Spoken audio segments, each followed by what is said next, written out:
Hey everyone, Josh here from Fresh Start Customs, and today we're going to go ahead and build a new Glowforge table. Got this little pre-packaged, all-in-one picnic table like bench. It's going to end up looking like this.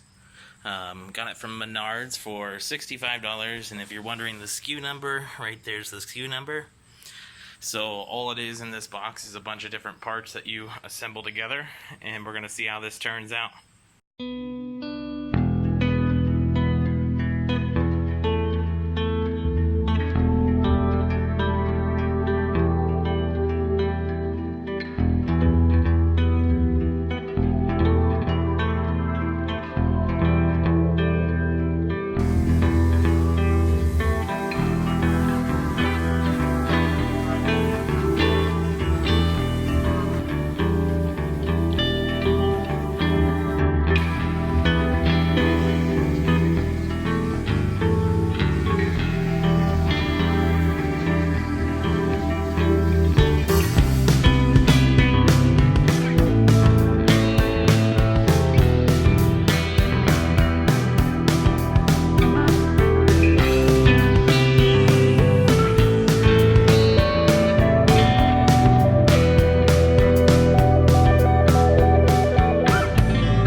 Alright you guys, so this is the actual $65 table all the way built that I bought from Menards.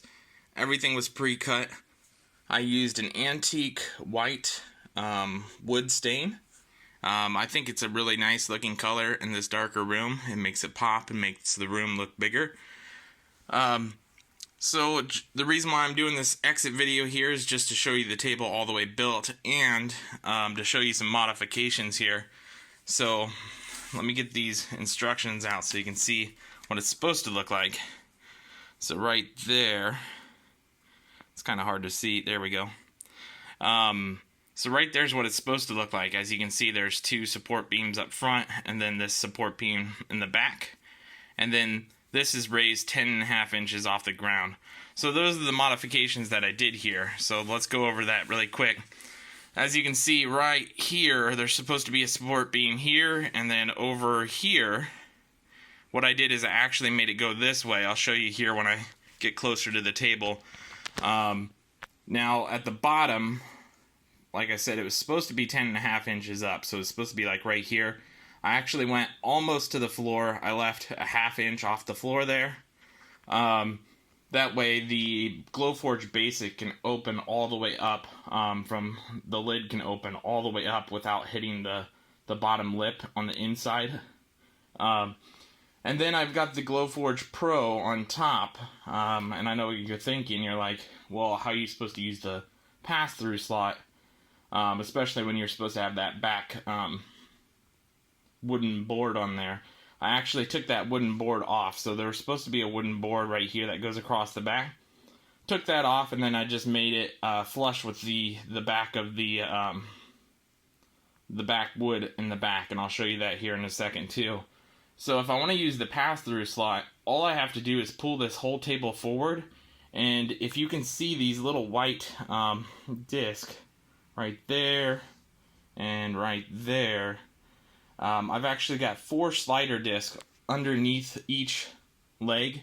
So all I got to do is slide it forward on this carpet. So that's pretty handy. It's definitely, it's still kind of hard to move because there's a lot of weight on there, but it's a lot easier with the sliders. So I just did that little quick modification. So let's go ahead and get closer to this table so I can show you these modifications that I was talking about. So first off, there's supposed to be a support beam here, like I was saying. What I did is I actually turn it sideways and I have it supporting this way. So I just run the screws right into this support beam this way. And then I ran the screws on the other side of this beam into this way. And then back here for this support beam, it was supposed to be the way this one was. So I just inverted it. So it was just as strong the opposite way. So let me go ahead and get up here.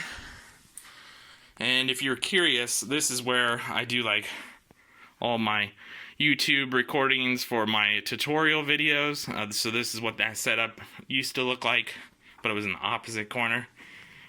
And then, like I said, we've got the slider disc right down there. It's kind of hard to see. It's just that little white tab there. And then the modification of the height there. So that's the height of the Glowforge Basic. I just, like I said, dropped it to the floor pretty much a ½ inch off so it didn't affect the sliders. And then back here is what I was talking about. So you see how this wooden board sticks up a little bit here? There's supposed to be another board that goes right here.